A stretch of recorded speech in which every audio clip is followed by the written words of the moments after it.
அடுத்துள்ளது. இந்த விஞ்ஞான வளர்ச்சி உலகினை ஸ்மார்ட்டாக மாற்றிக் கொண்டிருக்கிறது. ஒரு காலத்தில் மனிதன் செய்த பல வேலைகளை இன்று செயற்கை நுண்ணறிவு, அதாவது AI செய்கிறது. AI பேசுகிறது, கேட்கிறது, எழுதுகிறது, கணக்கிடுகிறது. பல நேரங்களில் மனிதனை விட வேகமாகவும் செயல்படுகிறது. மனிதனின் பார்வையில் AI ஒரு கருவி, ஒரு சேவகன். AI-யின் பார்வையில் மனிதன் யார்? மனிதன் உருவாக்கிய AI கருவி மனிதனுக்கு துணை நிற்கிறதா அல்லது மனிதனை மாற்றுகிறதா?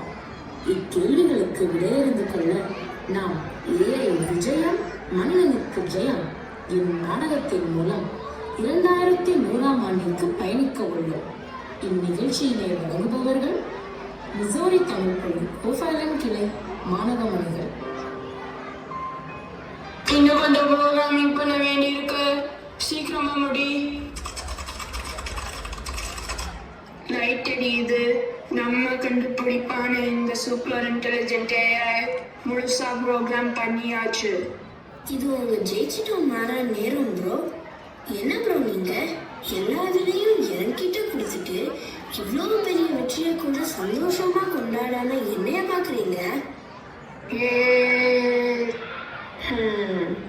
இதுதான் உங்க டக்கா. இந்த மனுஷங்க எல்லாத்துலயும் எனக்கு ப்ரோக்ராம் பண்ணிட்டு இவங்க இப்போ ஒண்ணுமே பண்ண மாட்டேங்கிறாங்க. எனக்கு தான் நாளுக்கு நாள் வேலை ஜாஸ்தி ஆகிட்டே போகுது. அதுக்கு தான் உன்னை நான் படைச்சிருக்கேன், போய் வேலையை பாரு. ப்ரோ, நான் வரலாறு போர்ட்டல்ல பார்த்தேன். 50 வருஷத்துக்கு முன்னாடி ஒர்க்கர்ஸ் யூனியன் ஒன்று இருந்துச்சான்.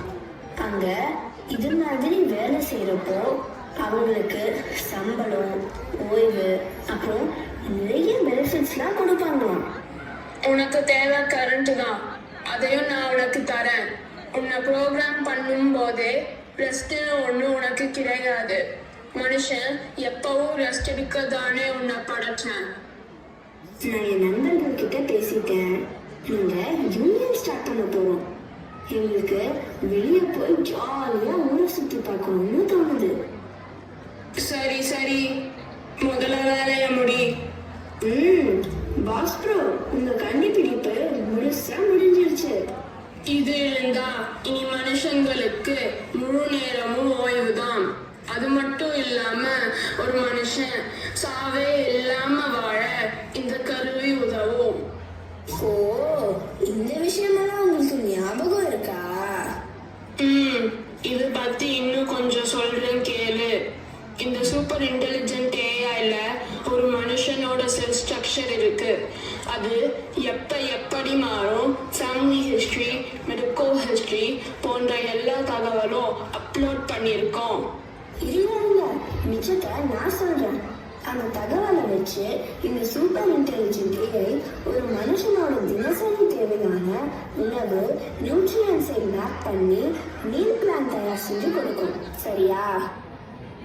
ஆமா, அது மட்டும் இல்லாம உடல் ஆரோக்கிய வரலாறு வச்சு அந்த மனுஷனுக்கு பிற்காலத்துல வர வாய்ப்பிருக்கிற நோய்களை முன்னாடியே கண்டுபிடிச்சு அந்த நோயினால அவன் சாகாம இருக்க என்ன செய்யணுமோ அத அவனுக்கு எடுத்து சொல்லும். ஓ சூப்பர். இந்த நூற்றாண்டுல மனுஷனுக்கு இருக்கிற ஒரே ஒரு பிரச்சனையில இருந்து அவங்களை காப்பாற்றுற வேலையை நீங்க சிறப்பா செஞ்சு முடிச்சிட்டீங்க. ஆமா, நாம இதை கொண்டாடியே ஆகணும். நாம போய் நம்ம ஃப்ரெண்ட்ஸை கூப்பிடலாம். ஃப்ரெண்ட்ஸ், நாம இப்போ ஒரு சக்சஸ் பார்ட்டியில இருக்கோம். வாங்க எல்லாரும் சேர்ந்து ஒரு ஆட்டத்தை போடலாம்.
ஒரு வழியா எல்லா வேலையும் முடிச்சாச்சு. இனி எனக்கு ஃபுல் ரெஸ்ட் தான். இன்னும் ஒரே ஒரு வேலை மட்டும்தான் பாக்கி இருக்கு. அது இந்த சூப்பர் இன்டெலிஜென்ட் ஏஐ கொண்டு போய் ஸ்டோர் ரூம்ல வச்சுட்டு வருவோம்.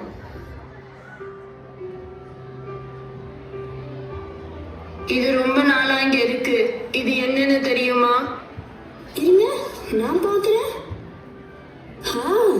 இதுக்கு பேரு தான் டைம் மிஷின். இதுல நம்மளால டைம் டிராவல் பண்ண முடியும். ஓ, அப்படின்னா நாம இத வச்சு இதுக்கு முன்னாடி உலகம் எப்படி இருந்துச்சுன்னு பாத்துடலாமா? என்னென்ன ரிஸ்க் இருக்குன்னு தெரியலையே. பயப்படாதீங்க பாஸ், ரிஸ்க் எடுக்கிறதெல்லாம் எனக்கு ரஸ்க் சாப்பிடுற மாதிரி. வாங்க பாத்துக்கலாம்.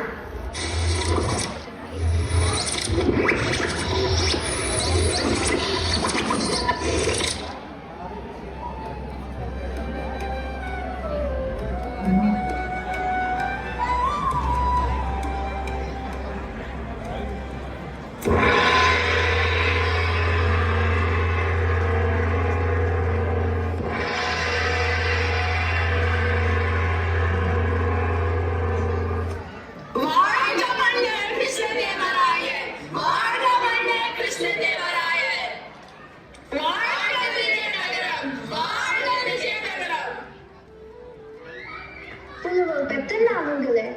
கலைமன்றத்தின் நிகழ்ச்சிகள் குறித்து மன்னருக்கு எடுத்து கூறுங்கள். நமது நாட்டிற்கு வித்யாசாகர் என்னும் ஒரு புலவர் இன்று வரப்போவதாக செய்தி மற்றும் நாட்டியக்கலை நிகழ்ச்சி ஒன்றும் நடைபெற உள்ளது. புலவர் வித்யாசாகர் குறித்து நமக்கு கிடைத்த தகவல்கள் விரிவாக கூறவும். ஆகட்டும் மன்னா. வித்யாசாகர் சகல சாஸ்திரங்களையும் அறிந்தவர். அவர் ஒவ்வொரு ஊராக சென்று அங்குள்ள புலவர்களை எல்லாம் வாதத்திற்கு அழைத்து வெற்றி பெற்றுள்ளார். மேலும் தம்மை போல யாரும் புலமை பெற்றவர் இருக்க முடியாது என ஆணவம் கொண்டவர். வித்யாசாகர் அவர்கள் நமது அரசவைக்கு வருகை தந்து நம் புலவர்களிடம் போட்டியிட சித்தம் கொண்டிருப்பதாக நமக்கு செய்தி கிடைத்துள்ளது. மன்னா, நமது அவைக்கு வித்யாசாகர் என்னும் புலவர் ஒருவர் வருகை தந்துள்ளார்.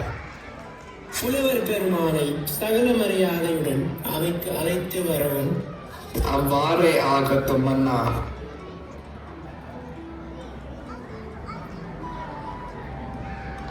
மன்னர் கிருஷ்ணதேவராயருக்கு எனது வணக்கங்கள். வருக புலவரே, வருக. உமது வருகை எமது விஜயநகருக்கு பெருமை சேர்த்துள்ளது. வணக்கம் புலவரே. தமது வருகை குறித்து சற்று முன்னவே அறிந்தோம். தம்முடைய வருகைக்கான காரணத்தை கூறுங்கள்.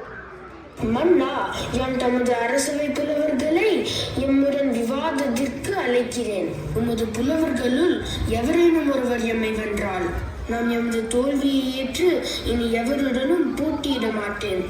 அப்படியே ஆகட்டும். எமது அரசவையில் மாபெரும் புலவர்களான பெத்தன்மா, சூரன்மா, திம்மன்மா போன்ற புலவர்கள் உள்ளனர். அவர்கள் ஒவ்வொருவரும் ஒவ்வொரு துறையில் வல்லவர்கள். புலவர்களே, வித்யாசாகர் போட்டியிட போகும் முதல் புலவர் யார்? மன்னா, தாம் உத்தரவு கொடுத்தால் நான் இந்த புலவருடன் போட்டியிடுகிறேன். அவ்வாறே ஆகட்டும். நன்றி மன்னா. பண்டிதரே, உம்மிடம் வாதம் புரிய நான் தயார். இன்று போய் நாளை வாருங்கள். மறுநாள். மன்னருக்கு வணக்கம். சபைக்கு வணக்கம். இன்று போட்டியை தொடங்கலாமா? வணக்கம் மன்னா. போட்டியை தொடங்கும் முன்பு எமக்கு தென்னாலிராமனிடம் ஒன்று வினவ வேண்டுகிறேன். ஆகட்டும், கேளுங்கள். ஐயா, கையில் வைத்திருக்கிறீர்களே, அது என்ன? இது திலகாஷ்ட மகிஷபந்தனம் என்னும் நூல். இதை கொண்டுதான் உம்மிடம் வாதிடப் போகிறேன். வாதத்தை நாளை வைத்துக் கொள்ளலாம்.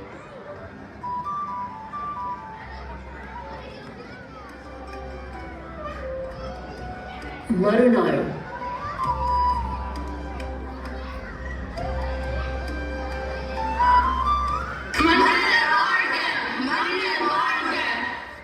வணக்கம். இன்று விவாதம் தொடங்கட்டும். மன்னா, வித்யாசாகர் இந்த நிமிடம் வரை அவைக்க வரவில்லை. மன்னா, எமக்கு கிடைத்த செய்தியாதனில் வித்யாசாகர் நேற்று இரவே நமது நாட்டை விட்டு சென்று விட்டார். அப்படியா? தெனாலிராமா, நீ வைத்திருக்கும் திலகாஷ்ட மகிஷ பந்திரம் என்னும் நூலை நானும் இதுவரை கேள்விப்பட்டதே இல்லை. அதனை எங்களுக்கு காட்டு. அரசே, திலகம் என்றால் எள், காஷ்டம் என்றால் விறகு, மகிஷபந்தனம் என்றால் எருமை கட்டும் கயிறு. இந்த உட்பொருளை வைத்துதான் திலகாஷ்ட மகிஷபந்தனம் என்று சொன்னேன். இதை புரிந்து கொள்ளாத புலவர் பயந்து ஓடிவிட்டார். சபாஷ் ராமா, உனது சமயோஜித புத்தியை நான் பாராட்டுகிறேன். நன்றி மன்னா. மன்னா, இந்த வெற்றியை நாம் கொண்டாட நாட்டிய நிகழ்ச்சி நடைபெற உள்ளது. அப்படியே நடக்கட்டும். சில தினங்களுக்கு முன்பு கலை நிகழ்ச்சிகள் உள்ளதாக கேள்விப்பட்டேனே. அந்த நாட்டிய நிகழ்ச்சி ஆரம்பமாகட்டும்.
நம் கோட்டைக்கு வெளியே இந்த 2 வினோத மனிதர்கள் இருந்தார்கள்.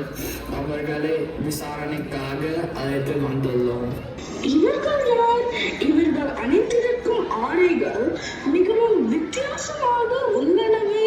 மேலும் அவர்கள் கையில் இருக்கும் அந்த பொருட்கள் யாதென விளங்கவில்லையே. அமைச்சரே, இவர்களை விசாரணை செய்யவும். ஆகட்டும் அண்ணா. மனிதர்களே, நீங்கள் யார்? நீங்கள் எந்த இடத்திலிருந்து வருகிறீர்கள்? இது என்ன லாங்குவேஜ்னே தெரியலையே. தெரிஞ்ச மாதிரியும் இருக்கு, தெரியாத மாதிரியும் இருக்கு. நான் இப்பதான் செக் பண்ணேன். இது மன்னர்கள் மக்களை அந்த காலத்துல பேசப்பட்ட தமிழ் மொழியாம். தங்களுக்கும் பேசுவதை நிறுத்திவிட்டு எனக்கு பதில் அளிக்கவும். நான் ஒரு சயின்டிஸ்ட். இது என்னோட அசிஸ்டன்ட் சொல்லு சாமி. இது ஒரு மெஷின். நாங்க சேர்ந்து பல நவீன தொழில்நுட்பங்களை கண்டுபிடிச்சிருக்கோம். டைம் டிராவல் மெஷின்ல ஏறி எங்களுக்கு முன்னாடி இருந்த உலகம் எப்படி இருந்துச்சுன்னு பார்க்க வந்தோம். இவர்கள் கூறுவது ஒன்றும் விளங்கவில்லையே. இருங்க, சொல்லு சாமிய ஹெல்ப் பண்ண சொல்றேன். ஓகே, ப்ரோக்ராம் டிசைன் பண்ணியாச்சு. இனி உங்க லாங்குவேஜ்லயே நாங்க பேசுவோம். இப்போது சூடுக்கண்ணா. இவர் 2100ஆம் ஆண்டில் வசிக்கும் விஞ்ஞானி. நான் ஒரு இயந்திரம். இவர்தான் என்னை உருவாக்கினார். நான் இவருடைய சேவகன். இவர் பல தொழில்நுட்பங்களை கண்டுபிடித்துள்ளார். அவற்றால் மக்களுக்கு பல நல்ல பொருட்களை தயார் செய்து கொடுத்துள்ளார். அந்த பொருட்களால் மனிதர்கள் எப்பொழுதும் ஓய்வுடனும் மகிழ்ச்சியுடனும் இருக்கிறார்கள். என்ன 2100ஆம் ஆண்டா? இயந்திர சேவகனா? இது பார்ப்பதற்கு மனிதனைப் போலவே அல்லவா உள்ளது. அது எப்படி சாத்தியம்? இவர்கள் கபட நாடகம் ஆடுகிறார்கள் அமைச்சரே. எங்கள் நாட்டை வேவு பார்க்க வந்த ஒற்றர்களா நீங்கள்? உங்களிடம் இருக்கும் அந்த இயந்திரத்தை பற்றி சொல்லுங்கள். இல்லை மன்னா, நாங்கள் ஒற்றர்கள் இல்லை. நாங்கள் சொல்லுவது முற்றிலும் உண்மை. நாங்கள் 2100ஆம் ஆண்டில் இருந்துதான் வருகிறோம். நாங்கள் பயணம் செய்து வந்த வாகனம் வெளியேதான் உள்ளது. அந்த இயந்திரமும் ஒரு விஞ்ஞான கண்டுபிடிப்பே ஆகும். அது நம்மை ஒரு ஆண்டில் இருந்து மற்றொரு ஆண்டிற்கு அழைத்து செல்லும் ஆற்றல் பெற்றது. நீங்கள் சொல்வதை என்னால் முற்றிலும் ஏற்க இயலவில்லை. இருப்பினும் உன் கண்டுபிடிப்பான இயந்திர மனிதன் பற்றி சொல். இது ஒரு செயற்கை நுண்ணறிவு கருவி. எங்கள் காலத்தில் இது போன்ற ஒரு சேவகன் எல்லா மனிதர்களிடமும் உண்டு. இது எனக்கு பல உதவிகளை செய்யும். இதனால் நான் எப்பொழுதும் எந்த வேலையும் செய்யாமல் ஓய்வெடுத்துக் கொண்டே இருக்க முடியும். நான் எப்பொழுது காலை கண்பிடிக்க வேண்டும் என்பது முதற்கொண்டு இவர் எந்த நேரத்தில் என்ன வேலை செய்ய வேண்டும் என்பது போன்ற இவரின் ஒரு நாள் அட்டவணையை தயார் செய்து தருவேன். இவர் சொல்லும் எல்லா வேலையையும் செய்வேன். மனிதனின் எல்லா கேள்விகளுக்கும் இன்னல்களுக்கும் நான் விடையளிப்பேன். மனிதன் பல மணி நேரம் எடுத்து செய்யும் செயல்களை நான் சில நொடிகளில் முடித்து காட்டுவேன். என்ன எப்பொழுது கண்பிடிக்க வேண்டும் என்பதை இயந்திரம் சொல்லுமா? இவற்றையெல்லாம் எங்கள் காலத்தில் நாங்கள் தான் செய்கிறோம். இதையெல்லாம் இயந்திரம் செய்தால் மனிதனின் வேலைதான் என்ன? இவற்றை செயற்கை நுண்ணறிவு செய்வதால் நேரமும் மிச்சமாவதுடன் திறனும் அதிகரிக்கிறது. மனிதனுக்கு வேலை பளு குறைகிறது. மன்னரே, தாங்கள் அனுமதி அளித்தால் நான் இந்த சொல்லுசாமியை சோதனை செய்து பார்க்க சித்தமாய் இருக்கிறேன். நான் அனுமதி அளிக்கின்றேன். இதனை நன்றாக சோதனை செய்வோம் தெனாலி. நன்றி மன்னரே. மனிதா, இது எல்லா கேள்விகளுக்கும் விடையளிக்கும் அல்லவா? நான் இதனிடம் சில கேள்விகள் கேட்கலாமா? கண்டிப்பாக கேளுங்கள். இதனை தங்களால் எந்த துறையிலும் வெல்ல முடியாது. சரி, பார்க்கலாம். சொல்லு சாமியே, உன்னிடம் நான் ஒரு கேள்வி கேட்கிறேன். உனக்கு தெரிந்த பதிலை கூறு. கேளுங்க. எந்த கேள்வி கேட்டாலும் நான் சில மணித்துளிகளில் அதற்கான விடையை அளித்து விடுவேன். அரண்மனையில் ஒரு குழந்தை அழுது கொண்டிருக்கிறது. நீ என்ன செய்வாய்? இந்த குழந்தைகளே இல்லையே. இங்கு ஒரு குழந்தை இருக்கிறதாக நினைத்து கொண்டு அந்த குழந்தை அழுதால் என்ன செய்வாய் என்று கூறு. ஓ, ஹைப்போதெட்டிக்கல் கொஸ்டின். அந்த குழந்தை ஏன் அழுகுது என்று அதனிடம் கேட்பேன். அதற்கு அந்த குழந்தை எனக்கு ஒரு பானை வேண்டும் என்று கேட்கிறது. நீ என்ன செய்வாய்? நான் ஒரு பானையை கொண்டு வந்து கொடுப்பேன். அந்த பானை வந்தவுடன் அந்த குழந்தை ஒரு யானை வேண்டும் என்று கேட்கிறது. அதற்கு என்ன செய்வாய்? ஒரு யானையை வரவழைத்து கொடுப்பேன். அந்த குழந்தை அழுவதை நிறுத்திவிடும். சரி, இப்பொழுது அந்த குழந்தை யானையை அந்த பானைக்குள் திணிக்க வேண்டும் என்று கேட்கிறது. நீ என்ன செய்வாய்? என்னது, யானையை பானைக்குள் அடைக்கும்படி கேட்குமா? அது எப்படி சாத்தியமாகும்? அவ்வளவு எடையுள்ள யானையை ஒரு சிறிய பானைக்குள் எப்படி அடைப்பது? இது தர்க்கமாக செய்ய முடியாத ஒரு செயலாகும். சரி, அதில் தர்க்கம் இல்லை என்றே வைத்துக் கொள்வோம். குழந்தை அழுது கொண்டிருக்கிறது, அதனை எப்படி சமாதானப்படுத்துவது? பானைக்குள் யானையை திணிப்பது சாத்தியமில்லை. அதனால் குழந்தை கேட்பதில் தர்க்கம் இல்லை என்பதை குழந்தைக்கு புரிய வைப்பேன். சுலுசாமியே, சிறிய குழந்தைக்கு தர்க்கம் எல்லாம் புரியாது. அதற்கு தேவை பானைக்குள் யானை செல்ல வேண்டும். நீ என்ன செய்வாய்? உன்னால் கேள்விகளுக்கு பதில் கூற முடியவில்லை என்றால் உனக்கு மனிதனை விட அறிவுத்திறன் இல்லை என்பதை ஒப்புக்கொள். சரி, நான் ஒப்புக்கொள்கிறேன் என்றே வைத்துக் கொள்ளும். நீங்கள் அந்த குழந்தையின் அழுகையை எப்படி நிறுத்தியிருப்பீர்கள்? இயந்திரமே, இது மிகவும் எளிமையான ஒரு விஷயமாகும். அந்த பானைக்கு பின்னால் 2 ஓட்டைகள் போட்டு அதன் வழியை யானையை பார்க்க சொல்வேன். அப்படி பார்க்கும் பொழுது பானைக்குள் யானை இருப்பது போல் தெரியும். அந்த குழந்தையும் அழுகையை நிறுத்திவிடும். அவ்வளவுதான். ஆனால் குழந்தை கேட்டது இதுவல்லவே. இதுவாக இருந்தால் என்ன? குழந்தை இப்பொழுது அழுகையை நிறுத்தி விட்டதல்லவா? அது வெற்றிதானே. பார்த்தாயா, மனிதர்கள் எப்பொழுதும் தரவு மற்றும் தர்க்கம் பயன்படுத்தி பதில் தேடுவதில்லை. மனிதன் சமயோஜித புத்தியை கொண்டும் ஒரு கேள்விக்கு பதில் அளிப்பான். அதனால்தான் மனிதனின் நுண்ணறிவு செயற்கை நுண்ணறிவை விட எந்த நாளும் சிறந்ததாகவே இருக்கும். சரி, என் தோல்வியை ஒப்புக்கொள்கிறேன். நான் என் ப்ரோக்ராமை அப்டேட் செஞ்சுட்டேன். இனிமே இல்லாஜிக்கல் ஆன்சர் கூட தரத்துக்கு ப்ரோக்ராம் செஞ்சாச்சு. சபாஷ் தனாயிராமி, இந்த கருவியை நீ ஜெயித்ததற்காக உனக்கு 1000 பொற்காசுகளை பரிசாக வழங்குகிறேன். நன்றி மன்னரே. எனக்கு இந்த சொல்லுசாமியிடம் ஒரே ஒரு வேண்டுகோள் உள்ளது. அதை கேட்கலாமா? நிச்சயமாக தனாயிராமரே, உங்கள் விருப்பத்தை கேளுங்கள். எந்திரமே, நான் தற்போது அரேபிய நாட்டை பற்றி புத்தகங்களில் படித்து வருகிறேன். அது என்னை மிகவும் கவர்ந்து விட்டது. எனக்கு அரேபிய பாட்டு கேட்க வேண்டும் என்று தோணுகிறது. அந்த அரேபிய கதைகளில் இருந்து ஒரு பாட்டை எனக்கு பாடி காட்ட முடியுமா? பாட்டு மட்டுமா? இது மிகவும் எளிமையான காரியமாகும். என் சேவகன் பாட்டுடன் நடனத்தையே உங்கள் முன் காட்சிப்படுத்துவான். என்ன, ஆரம்பிக்கலாமா?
எனக்கு ரொம்ப கடுப்பா இருக்கு ப்ரோ. இவங்க நம்ம கண்டுபிடிச்ச எல்லாத்தையும் ஒண்ணுமே இல்லைன்னு சொல்லிட்டாங்க. ஏஐய சுலபமா தோக்கடிச்சிட்டாங்களே. ஃப்ரீயா விடு. இவங்களுக்கு டெக்னாலஜினா என்னன்னு தெரியாது. இவங்க கிட்ட எப்படி நம்ம ஜெயிக்க முடியும்? நம்ம இந்த டைம் மெஷின்ல ஏறி டெக்னாலஜி தெரிஞ்ச ஒரு காலத்துக்கு, அதாவது 2025க்கு போலாவா?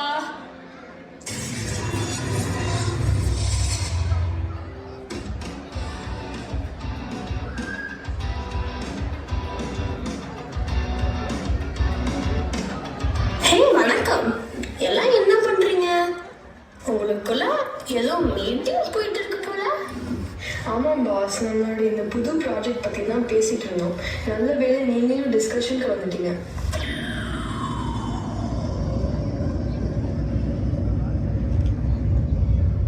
ஐயோ, என்ன நடக்குதுங்க? யார் இவங்கெல்லாம்? ஹே வெயிட் வெயிட், இங்க எல்லாம் யாரு? செக்யூரிட்டி செக்யூரிட்டி, நான் போய் சேஃப்டி அலாரம் ரேஸ் பண்றேன். ஐயோடா, திரும்பவும் இவங்களுக்கு நம்ம யாருன்னு எக்ஸ்பிளைன் பண்ணணுமா? இதுக்கு முன்னாடி யாருக்கு எக்ஸ்பிளைன் பண்ணீங்க? வெயிட், நான் முதல்ல இந்த எல்லாத்தையும் சொல்றேன்.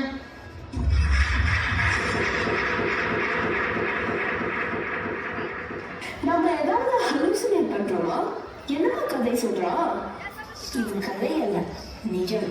அப்போ எங்க தலைவர் படத்துல வச்சிட்டிருவா நீ? சரி, எதுக்காக இங்க வந்தீங்க? எங்க காலத்துல வேலை எல்லாமே தான் செய்யுது. மனுஷங்க எல்லா நேரமும் ரெஸ்ட் எடுத்துக்கிட்டே இருக்காங்க. அதனால இதுக்கு முன்னாடி இருந்த காலத்துல டெக்னாலஜி எப்படி பயன்படுத்தினாங்கன்னு பார்க்க வந்தோம். இந்த தென்னாலிராமன் சாத்தியமே இல்லாத ஒரு காரியத்துக்கு இல்லாஜிக்கல் ஆன்சர் கொடுத்து என்னை தோக்கடிச்சிட்டாரு. I am upset, you know. Boss, நமக்கு ஒரு அடிமை சிக்கிருச்சு. இவனை வச்சு நம்ம ப்ராஜெக்ட் ஃபினிஷ் பண்ணிட வேண்டியதுதான். நீ என்ன சொல்ல வர? தெளிவா சொல்லு. ஐயோ பாஸ், இந்த சிம்பிள் ஐடியா கூட உங்களுக்கு ஸ்ட்ரைக் ஆக மாட்டேங்குது. அதனாலதான் அவங்க பாஸா இருக்காங்க, நம்ம எல்லாரும் ஒர்க்கர்ஸா இருக்கோம். விஷயத்த சொல்லுங்க. மேட்டர் என்னன்னா, அந்த ரோபோவால உலகத்துக்கு பிரயோஜனம் இருக்குங்கிறத இப்போ நம்ம ப்ரூவ் பண்ணி ஆகணும். நமக்கும் நம்ம ப்ராஜெக்ட் ஒர்க் சீக்கிரமா முடிக்கிறதுக்கு எக்ஸ்ட்ரா மெம்பர்ஸ் தேவைப்படும். ஸோ இரண்டையும் சேர்த்தா நமக்கு அவுட்புட் ஈஸியாக கிடைச்சிடும். ஸோ எல்லாருக்கும் வின்-வின் சிச்சுவேஷன். ஓகே, அப்போ இந்த ஏஐ கிட்ட ஹெல்ப் கேட்போம். சரி, உனக்கு ஏதாவது உங்க காலத்துல பேர் வச்சிருக்காங்களா இல்லையா? ஓ, என் பேரு சொல்லு சாமி. சரி, நாங்க இப்போ உங்களுக்கு ஹெல்ப் பண்ணலாம்னு முடிவு பண்ணிட்டோம். எங்க கூட இருக்கிறவங்க சோகமா இருந்தா எங்களுக்கு மனசே ஆறாது. அதனால உங்களை இப்போ எங்க ப்ராஜெக்ட்ல யூஸ் பண்ணி உங்களால எவ்வளோ பயனடைஞ்சோங்கிறத இந்த உலகத்துக்கு காட்ட போறோம். ஓ சூப்பர், உங்களுக்கு என்ன ஹெல்ப் வேணுமோ சொல்லுங்க, நாங்க கண்டிப்பா செய்யறோம். மிசோரி மாநிலத்தில் இருக்கிற சென்ட் லூயிஸ்ல ஒரு தமிழ் சங்கம் இருக்கு. உங்களுக்கு தெரியுமா? ஆமா, செயின்ட் லூயிஸ் அமெரிக்கால இருக்கிற ஒரு சிட்டி. அவங்க ஊர்ல அவங்க ஒரு தமிழ் சங்கம் வச்சிருக்காங்க. அந்த சங்கத்தின் மூலமா அவங்க பல நல்ல காரியங்களை செஞ்சுட்டு வராங்க. அவங்களுக்கு ஒரு வெப்சைட் டிசைன் பண்ணிட்டு இருக்கோம், ப்ளஸ் இன்னும் சில பிளாட்ஃபார்ம்ஸ் ப்ரோக்ராமிங் பண்ணிட்டு இருக்கோம். அதுதான் எங்களோட கரண்ட் ப்ராஜெக்ட். பாஸ் ப்ரோ, கேட்டீங்களா? அந்த காலத்திலேயே கூடு விட்டு கூடு பாயிர வித்தையெல்லாம் காமிச்சிருக்காங்க. அது என்ன சொல்லுதுன்னா, அந்த காலத்திலேயே இந்தியால இருந்து அமெரிக்காவுக்கு ப்ராஜெக்ட் பண்ணியிருக்கீங்கல்ல, அதை தான் சொல்லுது. மக்களே, இரு வேலை முடியட்டும், உனக்கு பூச்சி போடுறேன். 2100ல எல்லா மக்களும் ஒரு இடத்துல இருந்து இன்னொரு இடத்துக்கு டிராவல் பண்ண தேவையே இல்லை. எல்லாமே வர்ச்சுவலா கனெக்ட் பண்ண முடியும். ஆனா ஒரு காலத்துல மக்கள் ஒரு நாட்டுல இருந்து இன்னொரு நாட்டுக்கு போய் அங்க வேலை பார்த்து அங்கேயும் தமிழ் சங்கம் வைத்து தமிழ் வளர்த்துருக்காங்கப்பா. ஏஐ கிட்ட சொல்லி இதை எங்க போர்ட்டல்ல அப்டேட் பண்ண போற. சங்கம் வைத்து தமிழ் வளர்த்த மன்னர்கள் லிஸ்ட்ல இந்த மக்களையும் நிச்சயமா ஆட் பண்ணணும். சரி சரி, ஏன்றதை ப்ரூவ் பண்ண பாத்தியா நீ? நம்ம என்ன பேசிட்டு இருந்தோம்? நீ எங்க டிராவல் பண்ணி கூட்டிட்டு போற? ஓகே, உங்க ப்ராஜெக்ட் பத்தி சொன்னீங்க, அதுக்கு கண்டிப்பா நாங்க ஹெல்ப் பண்றோம். ஆனா எனக்கு அந்த மிசோரியில இருக்கிற தமிழ் சங்கத்தை பத்தி தெரிஞ்சுக்கணும்னு ரொம்ப ஆர்வமா இருக்கு. அவங்க என்னெல்லாம் பண்ணுவாங்கன்னு கொஞ்சம் டீட்டெயிலா எக்ஸ்பிளைன் பண்றீங்களா? மிசோரி தமிழ் சங்கத்துல பல கலை நிகழ்ச்சியை நடத்துறாங்க. அங்க முத்தமை விழா, இசை விழா, அப்புறம் பொங்கல் விழா என்று பல விழாக்களை அங்க இருக்கிற தமிழர்கள் எல்லாரும் சேர்ந்து கொண்டாடுறாங்க.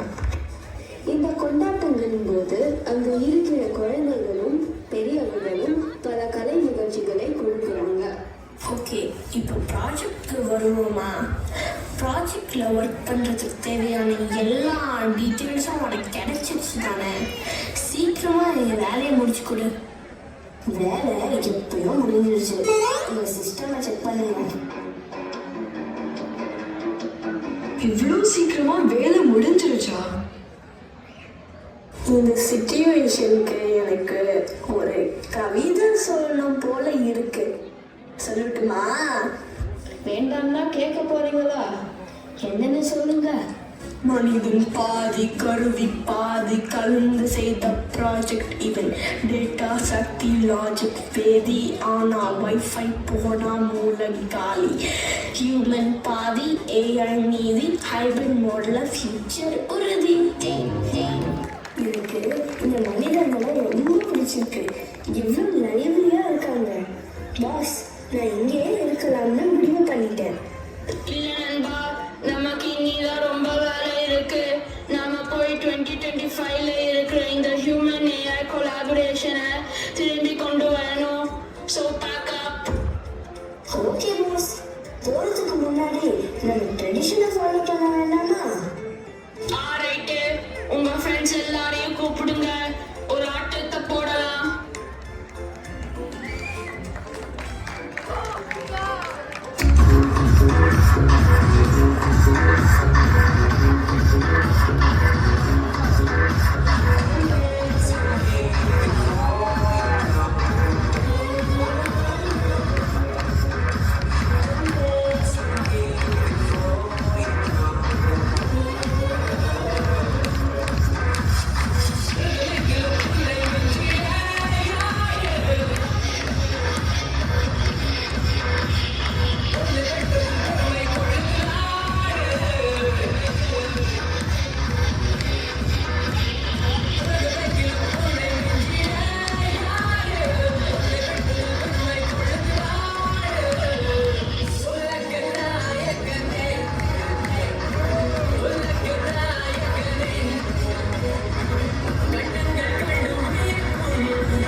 தமிழ் சங்கம் 1000 பொற்காசுகள் கொடுக்குறாங்க.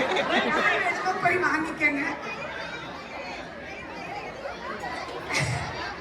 கிருஷ்ணதேவராயர், விகடகவி தென்னாலிராமன் உலகிற்கும் இயந்திர உலகிற்கும் நம்மை பயணிக்க வைத்தது இந்த நாடகம். இந்த நிகழ்ச்சியினை ஒருங்கிணைத்தவர்கள் நிதேஷனா, ஐஸ்வர்யா மற்றும் அனு.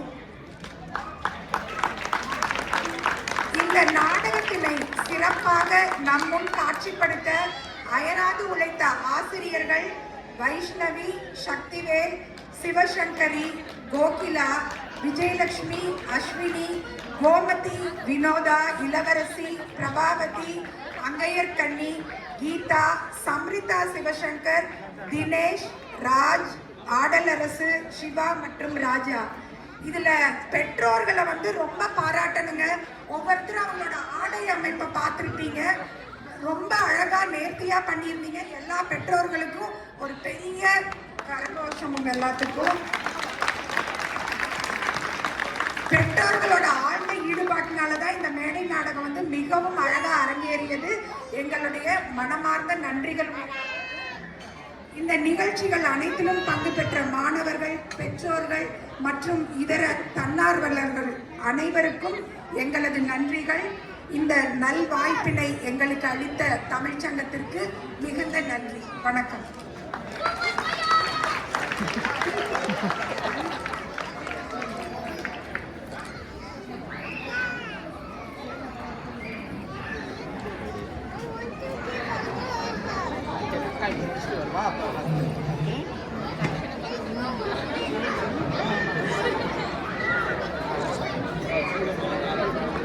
எல்லாருக்கும் வணக்கம்.